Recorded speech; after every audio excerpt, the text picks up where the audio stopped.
नमस्कार विद्यार्थी मित्रांनो, वसंत हृदय चैत्र या पाठात पुन्हा एकदा तुमचे स्वागत।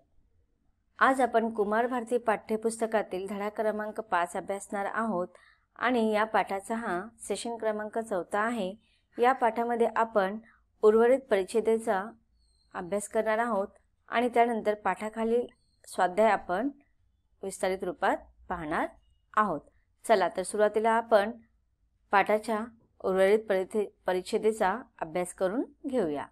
आतापर्यंत आपण पाठामध्ये विविध झाडांच्या, त्यांच्या पानांच्या, फुलांच्या, फळांच्या सुंदरतेचे वर्णन पाहिलं।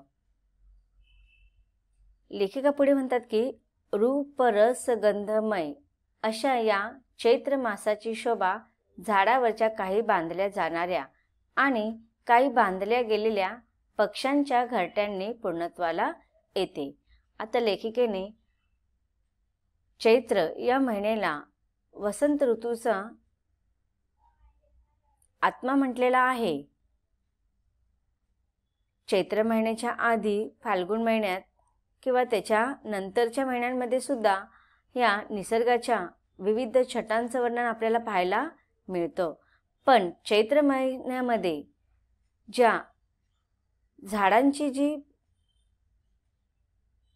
बहारता जी येते, जी मोहकता वाढते, ती इतर ऋतूपेक्षा विलोभनीय नक्कीच म्हटली गेली पाहिजे। आता इथे लेखिका सांगत आहे की अशा या रूपाने म्हणजे सुंदरतेने, रसाने, गंधाने म्हणजे सुगंधाने या चैत्र महिन्यामध्ये झाडाची विविध शोभा वाढवली जाते। मग या झाडावरच्या त्याच्या पानांनी असू दे, त्याच्या फळांनी असू दे, किंवा मग त्याच्या फुलांनी असू दे, अशी जी काही विविध छटा आपण मनाला मोहित करतो असं म्हणतो।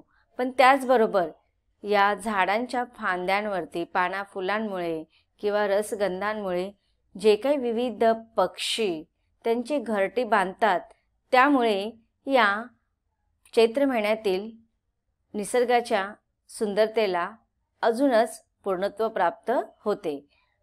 हे विविध पक्षी या झाडांच्या सान्निध्यामध्ये जे विविध घरटी बांधतात, त्यामुळे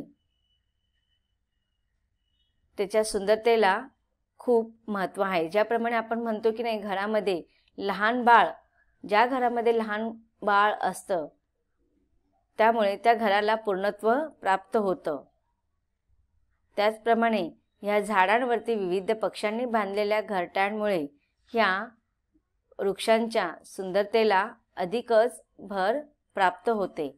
ठिकठिकाणी काही लोंबत्या आकाराची, तर काही वाटोळी चेंडूसारखी, तर काही पसरट गोल अशी ही काळी कबरी घरटी म्हणजे वसंताच्या चित्रलिपीतली सुंदर विरामचिन्हेच वाटतात।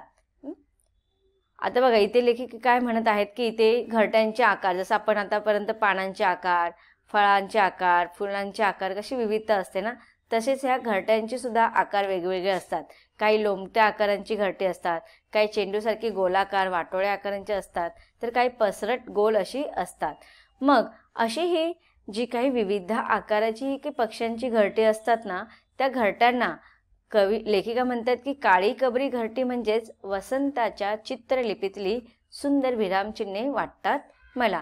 मग आता या घरट्यांना लेखिकेने विरामचिन्हे का म्हटलेले आहेत? बघा, आता आपण विविध वाक्य वाचतो की नाही, वाक्यांच्या पाठीमागे जे टिंब लावलं जातं ना, त्या टिंबाला आपण काय म्हणतो? पूर्णविराम। म्हणजे ते पूर्णविरामचा अर्थ काय असतो की तिथे थांबणे, आपण तिथे पूर्णविरामचा त्या टिंबाचा अर्थ काय असतो की आपण वाक्य वाचत असताना तिथे थांबायचं। कॉमा किंवा अर्धविराम येते की नाही, तिथे आपण काय करतो? थोडा श्वास घेतो, थोडा वाक्य वाचत असताना आपण काय करतो? त्याच्यामध्ये चढ उतार करून ते वाक्य वाचत असतो। आणि जिथे पूर्णविराम येते तिथे आपण थांबतो आणि मग पुढच्या वाक्य वाचायला आपण सुरुवात करतो। तसेच चित्र काढत असताना सुद्धा बघा, चित्रांची पण विविध लिपी असतात। मग हे चित्रलिपीमध्ये पण विविध आकार असतात की नाही, उभी रेष, आडवी रेष, तिरपी रेष, गोल असे वेगवेगळे आकार असतात की नाही. मग या आकारांना पण वेगवेगळे अर्थ असतात. मग त्याप्रमाणेच लेखिका म्हणतात की ज्याप्रमाणे आपण चित्रलिपीमध्ये विविध आकारांचा वापर करून आपण तिथे थांबतो, त्याचप्रमाणे ह्या विशिष्ट शैलीमध्ये जेव्हा चैत्र महिन्यामध्ये विविध निसर्ग सुंदर पाहत असताना आपण जेव्हा असे घरटे पाहतो, तर तिथे आपण त्यांची सुंदरता पाहण्यासाठी, त्यांचं ते सौंदर्य पाहण्यासाठी नक्कीच थबकतो, नक्कीच थांबतो. म्हणजेच तिथे आपण विराम घेऊन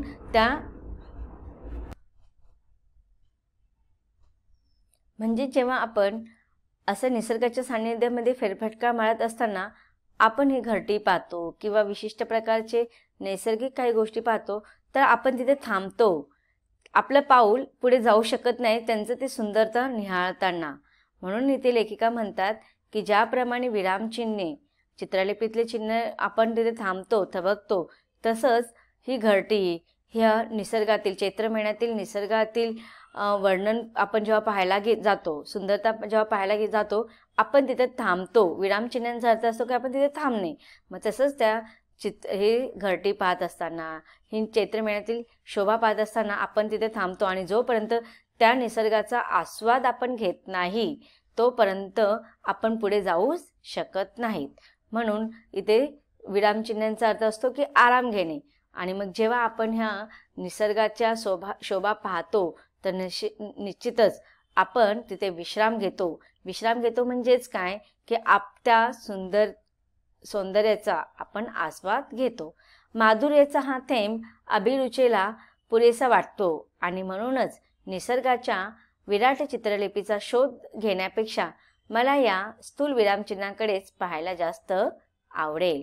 तर अशा रीतीने ह्या पाठामध्ये लेखिकेने चैत्र महिन्यातील निसर्गाच्या सुंदरतेचं अप्रतिम, अवर्णनीय असं वर्णन केलेलं आहे. आता आपण पाठाखालील स्वाध्याय अभ्यासूया. विद्यार्थी मित्रांनो, आता आपण स्वाध्याय पाहत आहोत. याच्यामध्ये तुम्हाला कृती दिलेली आहे. प्रश्न क्रमांक 1, पाठाच्या आधारे दिलेल्या वैशिष्ट्यांवरून झाडाचे नाव लिहा. बघा, इथे तुम्हाला वेगवेगळे वैशिष्ट्य दिलेले आहेत आणि त्याच्यासमोर तुम्हाला झाडांची नावं किंवा वेलींची नावे लिहायची आहेत. आपण उत्तरासकट पाहूया. वैशिष्ट्य निळसर फुलांचे. आपण प्रश्न आणि उत्तर एकत्र पाहूया. वैशिष्ट्य निळसर फुलांचे तुरे. झाडाचे किंवा वेलीचे नाव काय येणार? कडुनिंबाचे झाड. गुलाबी रंगाची कोवळी पालवी. उत्तर येणार पिंपळाचे झाड. गुलाबी गेंद. उत्तर येणार मधुमालती.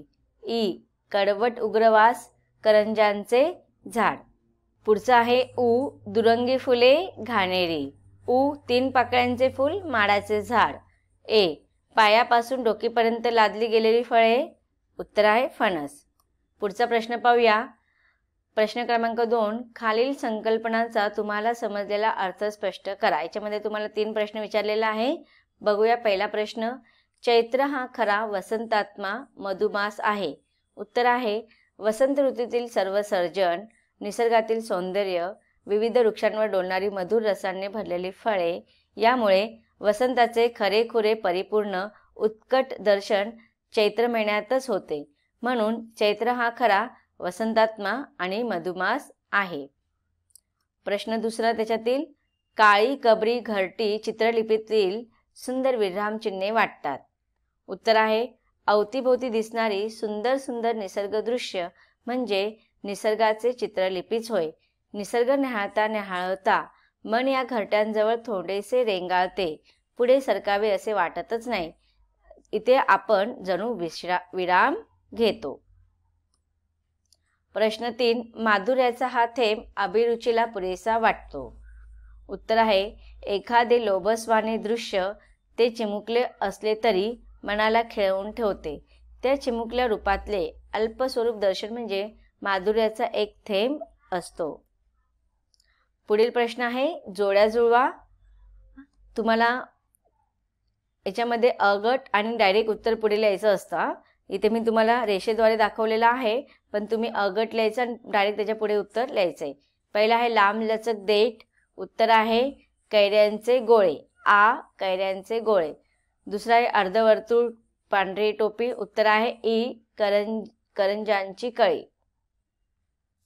नंतर आहे तिसरं भुरभुरणारे जावळ. याचं उत्तर येणार अ. माडाच्या लोंब्या. पुढील प्रश्न आहे खालील तक्ता पूर्ण करा. इथे तुम्हाला शब्द दिलेला आहे, त्याचा अर्थ लिहिलेला आहे. एक दिलेला आहे तुम्हाला निष्पर्ण म्हणजेच पाणी निघून गेलेला. आता आपण ह्यांचं उत्तरासकट पाहूया. पहिला आहे निष्पर्ण पाणी निघून गेलेला. दुसरा शब्द आहे निर्गंध, त्याचा अर्थ आहे गंध निघून गेलेला. तिसरा आहे निर्वात, अर्थ आहे हवा नसलेला. पुढील शब्द आहे निगर्वी, अर्थ आहे गर्व नसलेला. पुढील शब्द आहे निस्वार्थी, त्याचा अर्थ आहे स्वार्थ नसलेला. पुढचा प्रश्न आहे स्वमत आहे. तुम्हाला स्वमतमध्ये 3 प्रश्न विचारलेले आहेत. अ. चैत्रातल्या पिंपळाच्या नवपालवीच्या रूपाचे सौंदर्य तुमच्या शब्दात लिहा. आ. चैत्र महिन्यातील पक्ष्यांच्या घरट्यांना लेखिका वसंताच्या चित्रलिपीतील विरामचिन्हे म्हणतात. या विधानाची सत्यता पटवून द्या. ए. वसंत ऋतूशी निगडीत तुमची एखादी आठवण समर्पक शब्दात लिहा. तर ह्या प्रश्नांचं उत्तर तुम्ही स्वमत स्वतःच्या अनुभवातून सुद्धा लिहू शकतात. पाहूया पहिला प्रश्न स्वमतमधील. अ. चैत्रातल्या पिंपळाच्या नवपालवीच्या रूपाचे सौंदर्य तुमच्या शब्दात लिहा. उत्तर आहे चैत्रात नवपल्लवांनी गर्द झाकलेल्या विविध रंगांच्या फुलांनी डवरून गेलेल्या वृक्षलतांचे दर्शन घडले की समजावे हा वसंत ऋतूच आहे. वसंत ऋतूंची सुरुवात फाल्गुनामध्ये होते. चैत्रामध्ये वसंत ऋतू ऐन भरात आलेला असतो. त्यातही पिंपळाच्या पालवी डोळ्यांचे पारणे फेडून टाकते.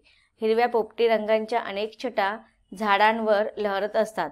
पिंपळाचे झाड जसजसे या नवपल्लवांनी डवरून जाते तसतशी ही गैऱ्या गुलाबी रंगांची पाने उन्हात झळाळू लागतात. जणू काही गुलाबी रंगांचे सुंदर सुंदर गेंदच झाडावर फुलले आहेत असा भास होऊ लागतो. पुढील प्रश्न आहे चैत्रातल्या पिंपळाच्या नवपालवीच्या रूपाचे सौंदर्य तुमच्या शब्दात लिहा. उत्तर आहे हे दृश्यरूप डोळ्यात साठवता साठवता पानांची सळसळ ऐकावी ती पिंपळाचीच. किंबहुना पिंपळाच्या स्वमतमधील आपण पहिला प्रश्न पाहत आहोत. अ. चैत्रातल्या पिंपळाच्या नवापालवीच्या रूपाचे सौंदर्य तुमच्या शब्दात लिहा. उत्तर आहे चैत्रात नवपल्लवांनी गर्द झाकलेल्या विविध रंगांच्या फुलांनी डवरून गेलेल्या वृक्षलतांचे दर्शन घडले की समजावे हा वसंत ऋतूच आहे. वसंत ऋतूंची सुरुवात फाल्गुनामध्ये होते. चैत्रामध्ये वसंत ऋतू ऐन भरात आलेला असतो. त्यातही पिंपळांची पालवी डोळ्यात पारणे फेडून टाकते. हिरव्या पोपटी रंगांच्या अनेक छटा झाडांवर लहरत असतात. पिंपळाचे झाड जसजसे या नवपल्लवांनी डवरून जाते तसतशी ही गहिऱ्या गुलाबी रंगांची पाने उन्हात झळाळू लागतात. जणू काही गुलाबी रंगांचे सुंदर सुंदर गेंदच झाडावर फुललेले आहेत असा भास होऊ लागतो. ह्या प्रश्नाचं उत्तर जे आहे ते कंटिन्यू आहे. हे दृश्य रूप डोळ्यात साठवता साठवता पानांची सळसळ ऐकावी ती पिंपळांचीच. किंबहुना पिंपळाच्या सळसळीवरूनच झाडांच्या पानांची सळसळ हा शब्दप्रयोग रूढ झालेला आहे. आनंददायक, आल्हाददायक, मनमोहक, मनोरम, हृदयंगम, विलोभनीय, नितांतरमणीय, रम्य ही सर्व विशेषणे चैत्र महिन्यातील पालवीने डवरलेल्या पिंपळाला एकाच वेळी लावता येतील. पुढील प्रश्न बघूया. आ. चैत्र महिन्यातील पक्ष्यांच्या घरट्यांना लेखिका वसंताच्या चित्रलिपीतली विरामचिन्हे म्हणतात. या विधानाची सत्यता पटवून द्या. उत्तर आहे चैत्र महिन्यात सृष्टी सौंदर्याने न्हाऊन निघते. अनेक रंगांचे विविध आकार फुलांच्या रूपात डोळ्यांचे पारणे फेडतात. सर्वत्र नवनिर्मितीचा उल्हास भरलेला असतो. या सर्वांचा कळस गाठला जातो तो पक्ष्यांच्या घरट्यात. पक्ष्यांची घरटी सुद्धा कशी अनेक लोभस आकारात निर्मिलेली असतात. काही कबरी घरटी लक्ष वेधून घेतात, काही लोंबत्या आकारांची, काही वाटोळ्या आकारांची, तर काही पसरट गोल अशी विविध रूपातील घरटी असतात. ही घरटी रमणीय निर्मितीचे दर्शन घडवतात. ही घरटी म्हणजे जणू चित्रलिपीत वाटते. चैत्रामध्ये निसर्गाचे जे रूप दिसते ते जणू निसर्गाचे साहित्यच होय. हे साहित्य वाचताना आपण घरट्याजवळ रेंगाळतो, म्हणून ती विरामचिन्हे ठरतात. पुढील प्रश्न आहे ई. वसंत ऋतूशी निगडीत तुमची एखादी आठवण समर्पक शब्दात लिहा. उत्तर. वसंत ऋतूचे दिवस होते. मामाच्या शेतात 1 नव्हे 2 नव्हे तर तब्बल 100 आंब्यांची झाडे होती. त्या प्रत्येक झाडाला वेगवेगळी नावे. काही आंबे लोणच्यासाठी प्रसिद्ध होती तर काही रसासाठी. काही आंबे आकाराने खूपच लहान, त्याचे नाव गोटी आंबा, त्याचा पाड खूपच गोड. एका आंब्याचे नाव केसरी आंबा, त्याचा रंग केसरी, तो आकाराने मोठा आणि चवीने गोड होता. आम्ही सकाळी लवकरच शेतात गेलो. 100 झाडांपैकी 10 झाडांच्या कैऱ्या मी स्वतःच दगड मारून पाडल्या. प्रत्येक कैरी वेगळी होती. पूर्ण दिवस कैऱ्या पाडण्यातच गेला आणि जेव्हा संध्याकाळ झाली तेव्हा पाय भयानक दुखत होते.